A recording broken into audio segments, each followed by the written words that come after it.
స్థలం ఉందా? ఇంటి జాగా ఉందా?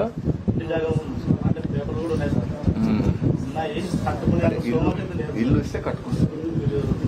ఇప్పుడు కలెక్టర్ ఇద్దరికి ఎట్లా పెట్టారనుకుంటా మీరు?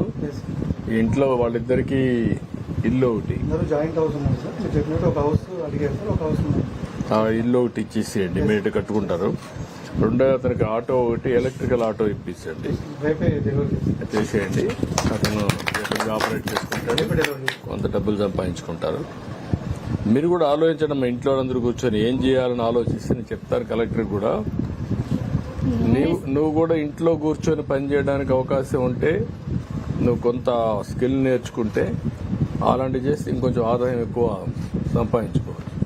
నువ్వు చదువుకోలేదమ్మా? నువ్వు 5వ తరగతి చదువుకున్నావా?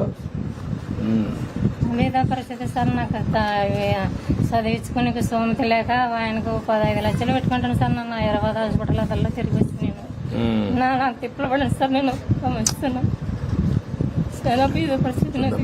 చూద్దాం ఏం చేయాలని ఆలోచిస్తున్నా. మీ అందరికీ నేను చూస్తాను. చూసి ఈ 4 ఎకరాలు బాగుంది కదా,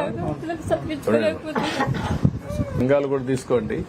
ఎట్లా చేయాలి నేను చెప్తాను, ప్లాన్ చేద్దాం. ఓకే అమ్మా, నేను చూసుకుంటాను. ఈ 2 చేస్తాం, ఇల్లు కట్టిస్తాం ఇమీడియట్ గా. అదే మరి ఆటో ఇప్పిద్దాం, చేద్దాం. రండి, అతను సెటిల్ అవుతాడు లైఫ్ లో. వీళ్ళని ఏం చేయాలో చూద్దాం.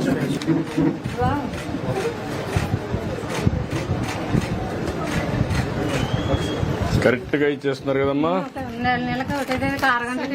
ఏమన్నా పైసలు కట్ చేయడం గానీ, వాళ్ళు ఏమైనా కొంత తీసుకోవడం కానీ ఏమైనా ఉన్నాయా? ఏమి లేవు కదా, ఎవరు తీసుకోరు కదా. అడిగినా ఇవ్వద్దండి.